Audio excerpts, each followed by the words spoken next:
प्रधानमंत्री नरेंद्र मोदी ने सऊदी अरब के क्राउन प्रिंस और प्रधानमंत्री मोहम्मद बिन सलमान से फोन पर बातचीत की। दोनों नेताओं के बीच वैश्विक और द्विपक्षीय मुद्दों पर बातचीत हुई।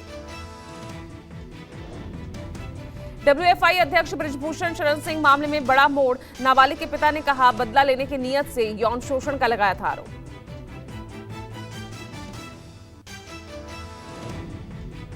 मुंबई के मीरा रोड में लिव इन पार्टनर की हत्या मामले में पुलिस आज करेगी क्राइम का रिक्रिएशन। महिला के शव के नष्ट कर दिए गए हिस्सों को लेकर जेजे अस्पताल भी आज रिपोर्ट देगा।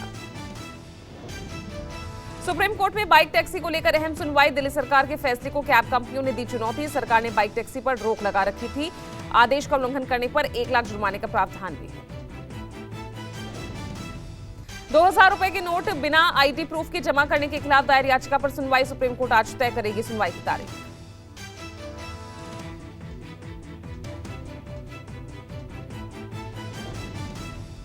पीएम मोदी और डब्ल्यूएफआई अध्यक्ष बृजभूषण शरण सिंह के खिलाफ अभद्र भाषा के इस्तेमाल को लेकर याचिका पर सुनवाई। पहलवान विनेश फोगाट, बजरंग पुनिया, साक्षी मलिक के खिलाफ पटियाला हाउस कोर्ट में याचिका। सुप्रीम कोर्ट में गैंगस्टर संजीव माहेश्वरी जीवा की पत्नी की याचिका पर सुनवाई। फरार चल रही जीवा की पत्नी पायल ने अंतिम संस्कार में शामिल होने के लिए कोर्ट से मांगा प्रोटेक्शन।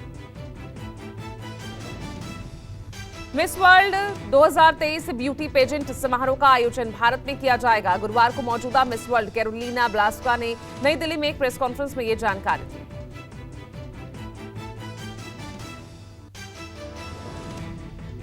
पश्चिम बंगाल में पंचायत चुनाव की तारीख का ऐलान। 8 जुलाई को एक चरण में होंगे चुनाव। आज से 15 जून तक नामांकन की प्रक्रिया।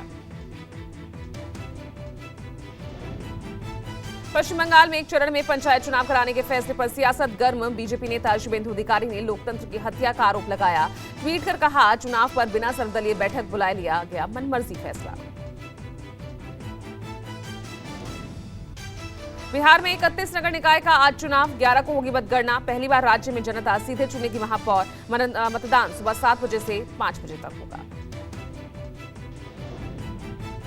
राजस्थान के पूर्व डिप्टी सीएम और कांग्रेस नेता सचिन पायलट आज कर सकते हैं पार्टी महासचिव वेणुगोपाल से मुलाकात। वेणुगोपाल ने एक बार फिर पायलट की पार्टी छोड़ने की खबरों को गलत करार दिया। टीएमसी महासचिव अभिषेक बैनर्जी ने 13 जून को ईडी के सामने पेश होने में असमर्थता जताई है। अभिषेक ने कहा कि ईडी का समन मुझे पंचायत चुनाव अभियान से दूर रखने की साजिश लग रही है। अभिषेक बैनर्जी को ईडी ने टीचर भर्ती घोटाले में गुरुवार को समन जारी किया। गुरुवार को ही प्रवर्तन निदेशालय ने उनकी पत्नी रुजिरा बैनर्जी से कोयला घोटाले पर लंबी पूछताछ की थी। जम्मू कश्मीर के श्रीनगर में सरकारी स्कूल में हिजाब पर कथित प्रतिबंध को लेकर बवाल। बीजेपी प्रमुख महबूबा का मोदी सरकार पर आरोप। कर्नाटक में हिजाब विवाद फेल होने के बाद अब कश्मीर में आजमाने की साजिश। श्रीनगर हायर सेकेंडरी स्कूल के प्रिंसिपल ने हिजाब पर बैन लगाने संबंधी खबरों को बताया गलत। स्कूल ने साफ किया कि अबाया पर रोक नहीं लगाई गई है। स्कूल प्रबंधन ने इस संबंध में छात्राओं और उनके अभिभावकों से भी बात की। कर्नाटक में सिद्धारमैया सरकार ने साफ किया कि उनका बजरंग दल पर बैन लगाने का फिलहाल कोई इरादा नहीं। हालांकि सरकार ने आगाह किया कि अगर राज्य की शांति व्यवस्था और संविधान से खिलवाड़ हुआ तो वो एक्शन लेगी। दिल्ली बीजेपी के नए ऑफिस के आज रखी जाएगी आधारशिला। पार्टी अध्यक्ष जेपी नड्डा डीडीयू मार्ग पर पॉकेट 5 में नए ऑफिस का शिलान्यास करेंगे। केंद्रीय वित्त मंत्री निर्मला सीतारमण की बेटी की बेंगलुरु में हुई शादी। रविवार को एक होटल में उडुपी मठ के संतों की मौजूदगी में सादगी से हुई शादी। रामविलास लोक जनशक्ति पार्टी के राष्ट्रीय अध्यक्ष चिराग पासवान 2024 आम चुनाव को लेकर किया ऐलान। बिहार फर्स्ट, बिहारी फर्स्ट हमारा मुख्य एजेंडा। बिहार के पूर्व सीएम और हम अध्यक्ष जीतन राम मांझी ने राज्य की शिक्षा नीति को लेकर सवाल उठाए। सरकारी टीचर्स पर प्राइवेट स्कूलों में पढ़ाने का आरोप लगाया। मध्य प्रदेश चुनाव को लेकर आध्यात्मिक मोड में कांग्रेस। राज्य के पूर्व सीएम और प्रदेश अध्यक्ष कमलनाथ ने भोपाल में सुनी कथा। अमेरिका में राहुल के बयान पर बोले एस जयशंकर। कहा, राहुल की आदत है कि जब वो बाहर जाते हैं तो देश की आलोचना करते हैं। बीजेपी के 3 नेताओं ने राहुल गांधी को लिखी चिट्ठी। राहुल गांधी के अमेरिका में दिए बयान पर लिखी चिट्ठी। राज्यवर्धन राठौर, पूनम महाजन, प्रवेश साहिब सिंह वर्मा ने ये चिट्ठी लिखी। चिट्ठी में सांसदों ने राहुल गांधी और कांग्रेस पर जमकर निशाना साधा। चिट्ठी में बीजेपी ने पूछा, मोहब्बत की दुकान या नफरत का मेगा मॉल। बीजेपी सांसदों ने राहुल की कथित मोहब्बत पर तंज कसते हुए पूछा कि वरुण गांधी ने खुद ताई सोनिया को शादी का निमंत्रण दिया था, बावजूद उसके आप और आपकी मां उनकी शादी में क्यों नहीं गए। प्रियंका गांधी ने साधा बीजेपी पर निशाना। प्रियंका ने लिखा, 9 साल में किसानों को कुछ नहीं मिला, किसानों को केवल जुमले मिले, किसानों को पीठ पर लाठियां मिली, किसानों को पीठ पर लात मिली।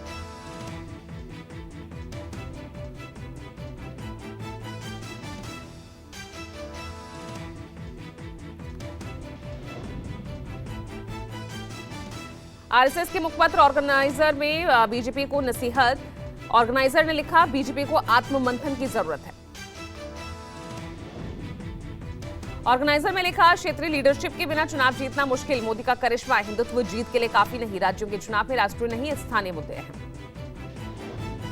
गुरु गोविंद सिंह इंद्रप्रस्थ यूनिवर्सिटी के ईस्ट कैंपस का उद्घाटन। एलजी और सीएम केजरीवाल ने मिलकर किया उद्घाटन। 388 करोड़ की लागत से 19 एकड़ में बना ये कैंपस। उद्घाटन के मौके पर एक बार फिर एलजी और सीएम में तनातनी। केजरीवाल के भाषण के दौरान हंगामा और नारेबाजी।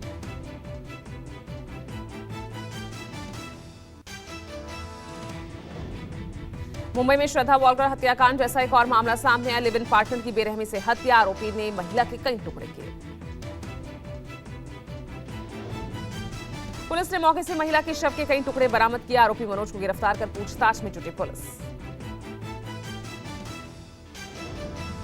आरोपी ने पुलिस कस्टडी में कबूला जुर्म, कहा सबूत मिटाने के लिए शव के किए टुकड़े। कोर्ट ने 16 जून तक आरोपी को पुलिस हिरासत में भेजा।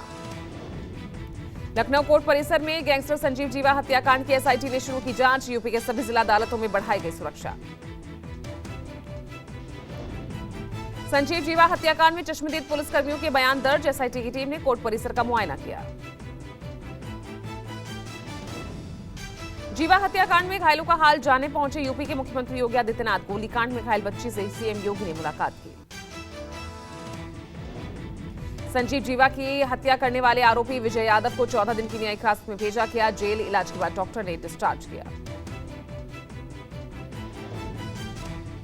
महाराष्ट्र के कोल्हापुर में हुई हिंसा के बाद शहर में धारा 144 लागू। प्रशासन ने इलाके में इंटरनेट बंद किया। मामले में 2 एफआईआर दर्ज।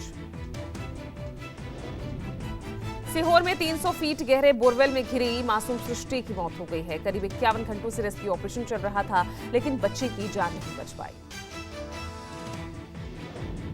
सृष्टि को निकालने के लिए सेना की मदद भी ली गई थी। जिला अस्पताल में बच्चे को मृत घोषित कर दिया गया। बिहार के रोहतास में भी 11 साल के बच्चे की मौत हो गई। करीब 30 घंटे से बच्चे को बचाने के लिए चलाया जा रहा था ऑपरेशन। यहां भी बच्चे की जान नहीं बचाई जा सकी। मासूम को अस्पताल में भर्ती कराया गया। मासूम हाईवे के पिलर और स्लैब के बीच फंस गया था।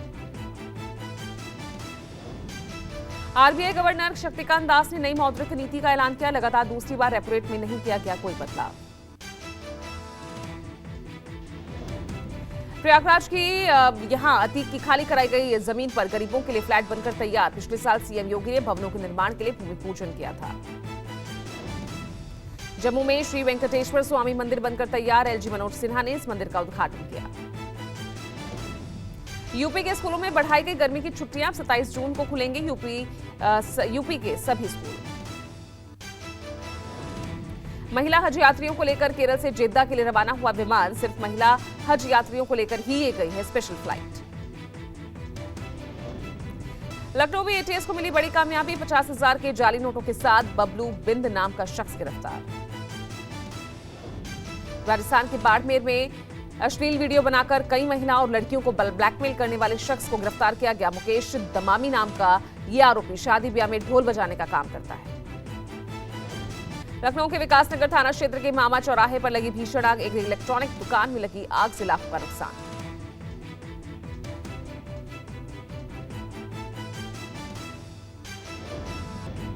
अमृतसर सीमा के पास नजर आए पाकिस्तानी ड्रोन। पंजाब पुलिस और बीएसएफ ने मार गिराया पाकिस्तानी ड्रोन ने अमृतसर में भैनी राजपुताना गांव के पास भारतीय हवाई क्षेत्र का उल्लंघन किया था। नोएडा में बच्चे को किडनैप कर 2.5 लाख की फिरौती की मांग करने वाला आरोपी गिरफ्तार हुआ। 12 घंटे के भीतर बच्चे को सकुशल बरामद किया। बच्चे को अगवा करने वाला कोई और नहीं बल्कि उसका ही चचेरा भाई था। आरोपी से पूछताछ कर पुलिस ने आगे की कार्रवाई शुरू की। चक्रवाती तूफान बिपोरजॉय ने अब तेजी यहां पर देखने को मिल रही है। मौसम विभाग के मुताबिक इस तूफान के गुजरात को प्रभावित करने के आसार हैं। जम्मू कश्मीर की ऊंची पहाड़ियों पर हुई बर्फबारी से मौसम सुहाना हो गया। जम्मू के भद्रवाद, छत्तरगला और गुलडंडा की ऊंची पहाड़ियों ने बर्फ की चादर ओढ़ ली। बर्फ से ढके पहाड़ों पर पर्यटकों को ट्रैकिंग का लुत्फ खूब भा रहा। यहां हुई जबरदस्त बर्फबारी ने पहाड़ों को पूरी तरह से अपनी आगोश में ले लिया।